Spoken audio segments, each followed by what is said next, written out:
వివాహ రిజిస్ట్రేషన్ చట్టానికి గుజరాత్ సర్కార్ కొన్ని సవరణలు చేసింది సార్. ఈ సవరణల ప్రకారం లవ్ మ్యారేజ్ చేసుకోవాలని అనుకునేవారు ఖచ్చితంగా పేరెంట్స్‌కు చెప్పాల్సిందే. సో, ఇది లవ్ జిహాద్ మోసగాళ్లను అడ్డుకోవడమే లక్ష్యము అని చెప్పి గుజరాత్ ప్రభుత్వం చెప్తోంది. వివాహం వయోజనుల రాజ్యాంగబద్ధమైన హక్కు. ఇప్పటికే పలు తీర్పుల్లో సుప్రీంకోర్టు ఈ విధంగా స్పష్టం చేసిన పరిస్థితి సార్. ఇది ప్రేమికుల స్వేచ్ఛను హరించడమే అనే వాదన కూడా ఉంది సార్. ఈ సవరణల మీద ప్రేమికుల స్వేచ్ఛ అనేది కాదు ఇష్యూ, వయోజనుల స్వేచ్ఛ. ప్రేమికుల స్వేచ్ఛ అన్నప్పుడు వేరే మీనింగ్ వచ్చేస్తాయి, మైనస్ కూడా ఉంది. సో మీకు fundamental point supreme court Lakshmibai versus state of Karnataka తీర్పులో 2021లో అనుకుంటాను. సో మీకు adults marriage is a part of their inextricable right to dignity అని. సో వారి వ్యక్తిగత డిగ్నిటీలో భాగం. So adult inextricable right of the adults to dignity అని 2021లో Lakshmibai versus state of Karnataka తీర్పులో చెప్పింది. అలాగే 2018 తీర్పులో కేరళ తీర్పు వచ్చినప్పుడు 21 ఇయర్ అమ్మాయి, ఆమె వల్నరబుల్, సొంతగా నిర్ణయాలు తీసుకోలేక ఇన్ఫ్లుయెన్స్ గురైంది, అందువల్ల పేరెంటల్ కన్సెంట్ ముఖ్యమంటే సుప్రీంకోర్టు ఒప్పుకోలేదు, కొట్టివేసింది. అంతకుముందు ఇంకొక తీర్పులు నేనైతే అసలు ఫ్యామిలీయే సోర్స్ ఆఫ్ వైలెన్స్ అని సుప్రీంకోర్టు పేర్కొంది. అసలు మీకు ఇలాంటి కేసుల్లో వైలెన్స్ కుటుంబంలోనే స్టార్ట్ అవుతుంది అని. ఇప్పుడు మనం అనేక ఉదాహరణలు చూస్తున్నాం కదా. పరువు హత్యల పేరిట మీకు మిర్యాలగూడెంలో మారుతిరావు తన అల్లుడిని చంపించాడన్న ఆరోపణలు వచ్చాయి కదా. మీకు హైదరాబాదులో అంతటా కూడా మీరు గమనించండి, ప్రేమించి పెళ్లి చేసుకున్న వారికి ఫస్ట్ థ్రెట్ ఎక్కడి నుంచి వస్తుంది? ఫస్ట్ థ్రెట్ ఫ్యామిలీ నుంచి వస్తుంది. తండ్రి కావచ్చు, తమ్ముళ్ళు, అన్నదమ్ములు కావచ్చు, బాబాయిలు కావచ్చు, వీళ్ళే కదా అటాక్ చేసి చంపేస్తున్నది. సో అందువల్ల సుప్రీంకోర్టు అదే మాట అన్నది, it's family the first threat, first source of violence అని సుప్రీంకోర్టు అన్నది, నేనన్నది కాదు. అలాగే మీకు మనకి ఇంకా సౌత్లో నార్త్ ఇండియాకి పోతే కమ్యూనిటీ కూడా థ్రెట్టే. ఇప్పుడు కప్ పంచాయతీలు అని చెప్పి పెద్ద ఎత్తున వారిపైన అటాక్, అసలు మామూలుగా కాదు. కొన్ని కప్ పంచాయతీలు అయితే ప్రేమ పెళ్లి చేసుకున్న వారిపైన అత్యాచారం చేయమని శిక్షలు విధించారు, అంత దుర్మార్గంగా కూడా వివరించాయి.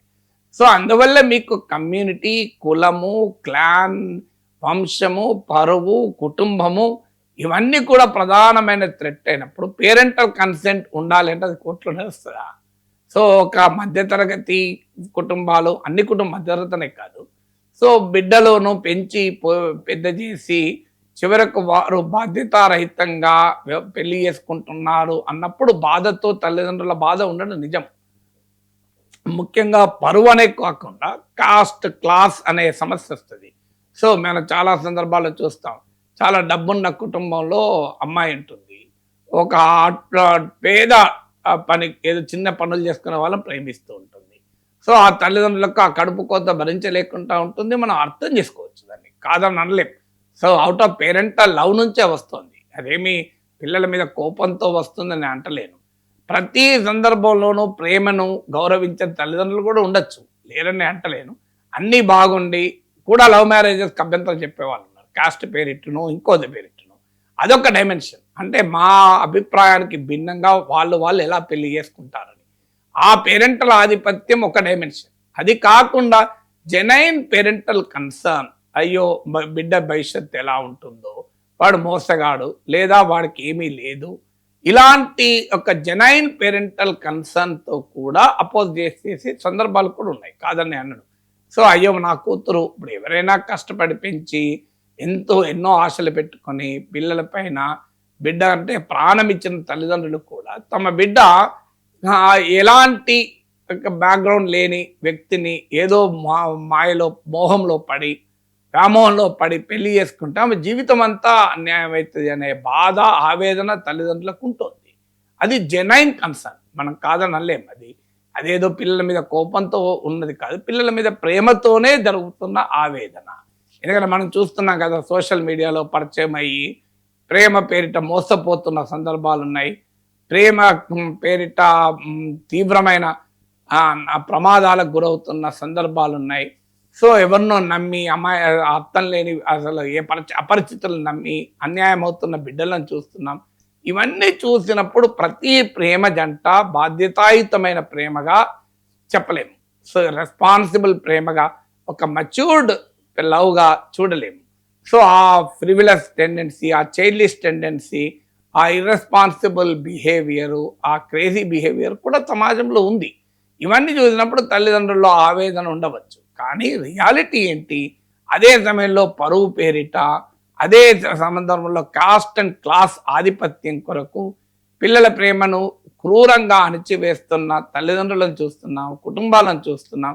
ఆఖరికి తాము ఎంతో ప్రేమతో పెంచిన బిడ్డ ప్రాణాలు తీయడానికి కూడా వెనకాడని కుటుంబాలను చూస్తున్నాం కదా.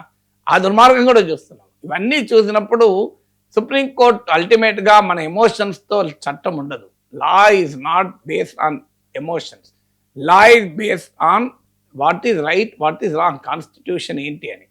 సో ఒక ఏజ్ వచ్చాక పిల్లల పట్ల కన్సర్న్ ఉండవచ్చు, బాధ ఉండొచ్చు, ఆవేదన ఉండొచ్చు. కానీ వాళ్ళ మ్యారేజ్ డిసిషన్స్ను పేరెంటల్ కన్సెంటే ఉండాలంటే అది కోర్టులో నిలుస్తుందా అనేది.